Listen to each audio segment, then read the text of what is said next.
Hello everyone. Today's presentation is on the topic Revolt of 1857, its causes and consequences. This topic will cover the various causes of the revolt like political, social, religious, military, and immediate cause.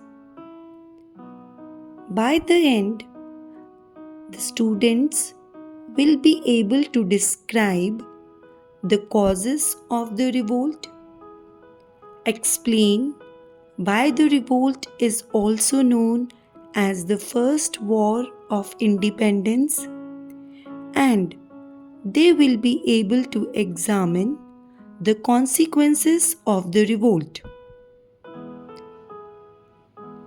The Revolt of 1857 was the first major uprising of Indians against British rule, marking the beginning of India's long struggle for freedom. It is also known as the First War of Independence because it was the first widespread, united, armed struggle by Indians to overthrow British rule. Various causes of the revolt were political, military, economic, socio-religious, and immediate cause. Let's discuss political causes. To have a control over the Indian administration, the Britishers introduced various policies. One such policy was doctrine of lapse. According to this policy, if any Indian ruler dies without natural son, his territory would be annexed by the Britishers. For example, Satara, Jhansi, Kanpur, Nagpur were annexed by the Britishers. Pretext of mismanagement. Awadh was annexed by the Britishers on the pretext of mismanagement. Discourtesy to the Mughal Emperor. Lord Dalhousie announced that after Bahadur Shah Zafar's death, his successors would not be allowed to live in the Red Fort and they would be given some other place in Delhi to live. Socio-religious causes.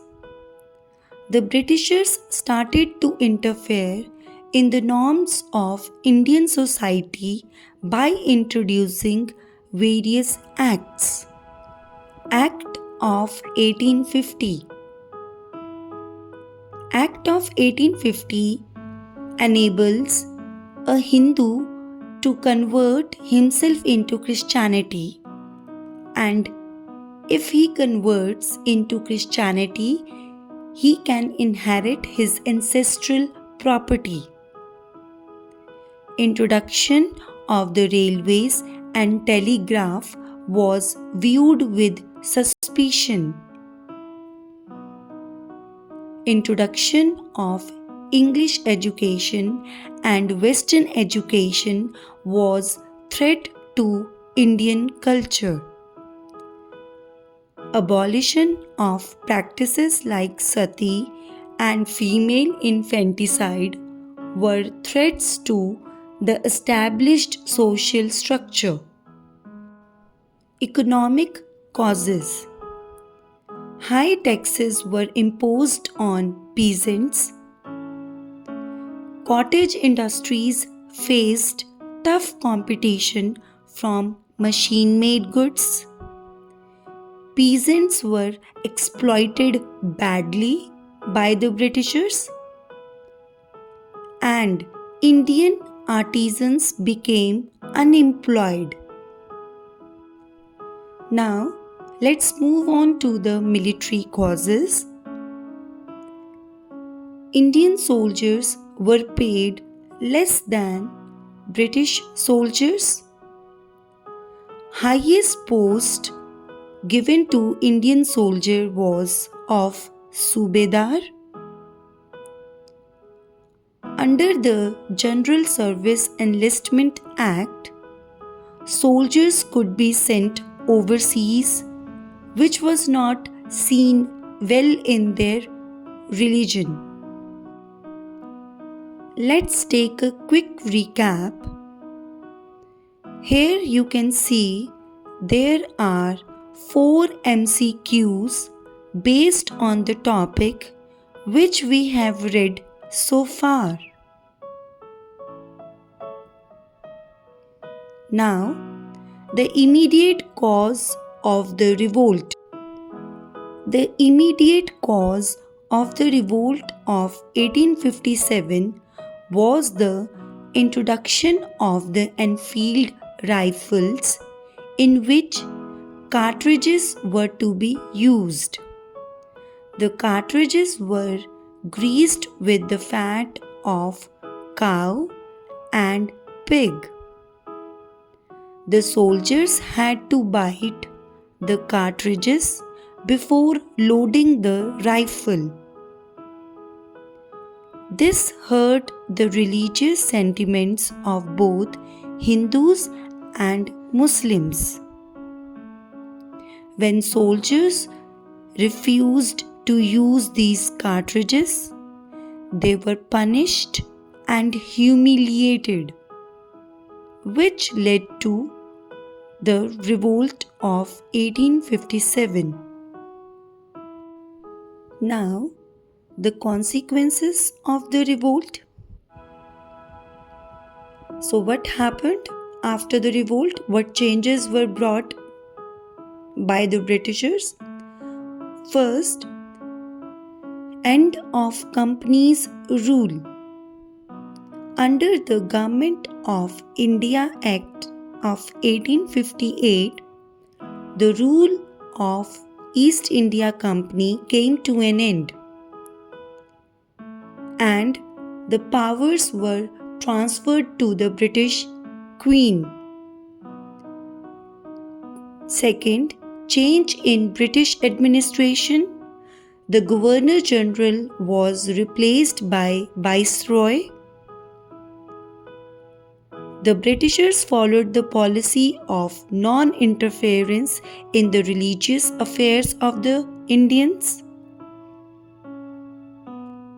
And lastly, reorganization of the army. The strength of European soldiers was increased, and the Indian soldiers' strength in the army was decreased. Let's revise. The revolt of 1857 is also known as First War of Independence. Lord Dalhousie introduced doctrine of lapse, which allows him to annex large number of states. Introduction of greased cartridges was the immediate cause of the revolt, and Government Act of 1858 transfers the power from East India Company to the British Crown.